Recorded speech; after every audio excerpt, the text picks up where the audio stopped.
ये एक करीबी खानदानी मामला है। हुदैबिया पेपर मिल के मामले में जब आप डायरेक्टर्स और शेयर होल्डर्स पर नजर डालें तो ये सिर्फ पूरा शरीफ खानदान, करीबी खूनी रिश्तेदार और चंद कजन्स हैं जिनका जिक्र डायरेक्टर जे के तौर पर भी किया जाता है। रमजान शुगर मिल की शेयर होल्डिंग पर नजर डालें तो आपको अंदाजा होता है कि उसे चीफ एग्जीक्यूटिव ऑफिसर जनाब हमजा शहबाज चला रहे हैं। शहबाज शरीफ नवाज शरीफ के छोटे भाई हैं। वो पंजाब असेंबली के रहनुमा थे जबकि उनके भाई वजीर आजम थे।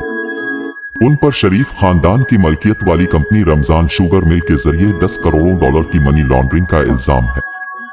उन कम तनख्वाह वाले मुलाजिमीन के नाम पर अकाउंट खोले गए जो मत में नहीं आते। इन अकाउंट्स में पैसे जमा होते थे और आखिरकार वो हमजा, शहबाज शरीफ, सुलेमान, शहबाज शरीफ और खुद शहबाज शरीफ के अकाउंट्स में जमा हो जाते थे। दरअसल ये फाइलें जो आप यहाँ देखते हैं, इसमें नाम दिए जाते हैं, ये बैंकिंग दस्तावेजात देते हैं, चालान देते हैं, वो सब कुछ जो उन तमाम बैंकिंग रिकॉर्ड्स में दर्ज है, कम उजरत वाले मुलाजमीन के नाम देते हैं।